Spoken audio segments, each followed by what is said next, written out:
What if I told you that your morning blood sugar, yes, that number that ruins your entire day when it's high, has nothing to do with what you ate yesterday, but it has everything to do with what you did 3 hours prior to your bedtime? Yes, your nighttime routine can make or break your fasting blood sugar levels the next day. And unfortunately, most doctors never tell their patients about these 4 habits that I'm going to tell you because they're too focused on prescribing medications instead of reversing the root cause of the problem through lifestyle changes. In other words, they are treating the symptom and not the root cause. Today, I'm revealing the 4 habits that can help you wake up with lower fasting blood sugar levels. Not only that, but also more energy and the confidence that you're actually attacking the problem at its root. Yes, even while you sleep. By the end of this video, you will have a complete evening protocol that works with your body's rhythm instead of against it. And before I go on, if you want a free meal plan that helps you reverse the root cause of high fasting blood sugar levels, go ahead and comment guide below and I'll send it your way. It's free. Okay, let's get right into it. Habit number 1, also known as the 7 p.m. cutoff. Most people eat dinner between 7:30 and 9 p.m. Then they go to bed a few hours later. And this is one of the biggest mistakes you can make for your fasting blood sugar levels. Here's why. A 2021 study published in Nutrients examined how meal timing alone, more specifically at dinner time, affected blood sugar control in people with prediabetes and type 2 diabetes. Participants were split in 2 groups. One of them ate dinner at 7 p.m. and the other one ate the exact same meal, same calories, same macronutrients, but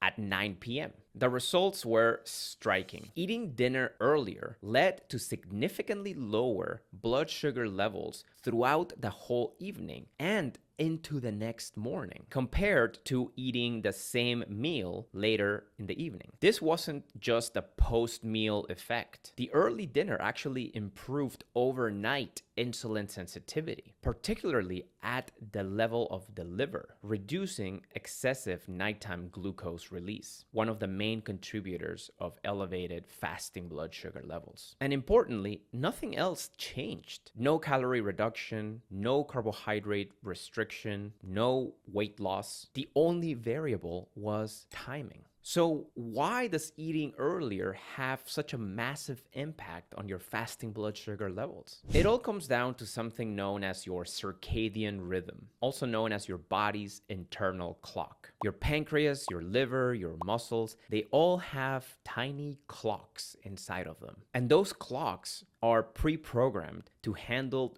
food better during daytime hours, not at night. When you eat late at night, your insulin sensitivity is at the lowest point of the day. That means that your body struggles a little bit more to clear glucose from the bloodstream. But when you eat dinner earlier, ideally before 7 p.m., you give your body 3 to 4 hours to digest, process, and clear that glucose from the bloodstream before you even go to bed. And by the time that you're in bed, your blood sugar has already come down to baseline, and your body can finally focus on repair and fat burning instead of clearing glucose all night long. So here is the real life practical application. Try to eat dinner between 5:30 p.m. and 7 p.m. That's your window. Now, I know we are all busy and that seems a little impossible for some of us. In that case, try to eat your largest meal of the day at lunchtime and have a smaller, lighter dinner in the early evening. Even shifting your dinner time 1 to 2 hours earlier can make a noticeable difference in your fasting blood sugar levels in just a few days. Now, if you want to amplify this effect of insulin sensitivity throughout the whole night, go ahead and take 600 milligrams of berberine with your dinner. That's it. Super simple. 1 capsule of Jade Supplements Pure Berberine contains 600 milligrams.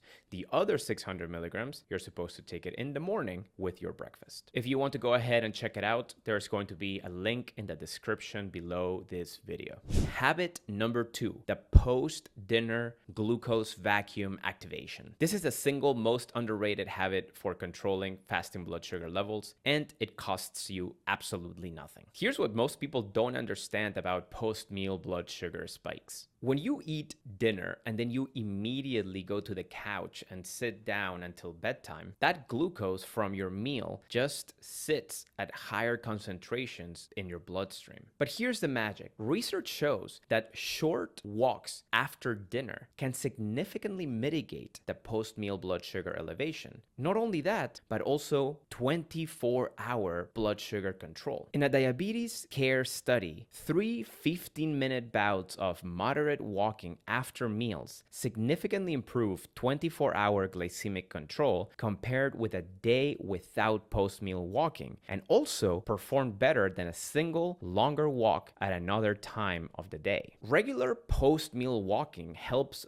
blunt the post-meal blood sugar elevation and improves how your body handles glucose after eating. So why is this happening? Well, walking after eating does 2 critical things for overnight blood sugar control. First, it activates your muscles. When your muscles contract during walking, they pull glucose out of the bloodstream at exponential rates. This is huge for people living with prediabetes, type 2 diabetes, or insulin resistance in general, because your muscles can clear all of that glucose without the help of insulin. Second, walking after dinner prevents the dawn phenomenon. The dawn phenomenon is when your liver dumps glucose into the bloodstream between the early morning hours of 3 a.m. to 4 a.m. But when you're insulin resistant, this process goes haywire and your blood sugar skyrockets even while you're asleep. Walking after dinner helps this process by making your body more insulin sensitive overnight and signaling to your liver that it doesn't need to release that much glucose while you sleep. So here is the real life practical application. Right after you finish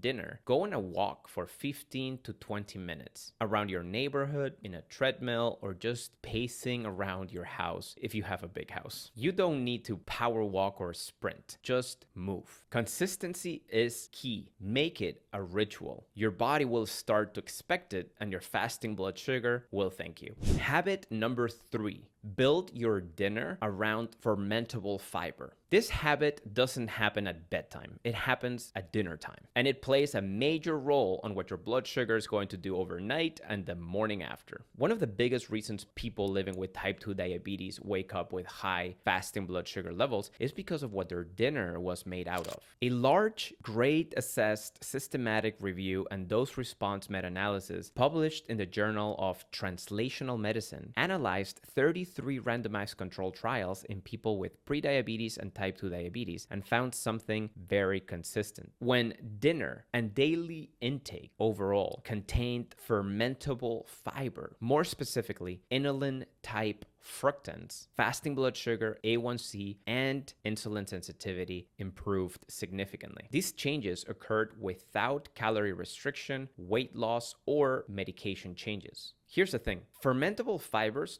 don't act instantly. They work over the hours that follow your meal and overnight. When you eat this type of fiber, your gut bacteria ferments them into something called short-chain fatty acids. These fatty acids improve insulin sensitivity, reduce excess glucose output by the liver, improve how your body handles glucose overnight, and sets you up for lower fasting blood sugar the following morning. This isn't about stopping the dawn phenomenon outright. It's about reducing insulin resistance that makes it worse. The benefit showed up most consistently when people ate about 10 grams of fermentable fiber per day throughout a period of 6 weeks or more. The easiest way to do it is to build your dinner around these foods: onions, leeks, garlic, asparagus, beans, lentils, chickpeas, slightly underripe green bananas, and Jerusalem artichokes. If you want some meal ideas, again, go ahead and comment guide below and I'll send you a free meal plan your way.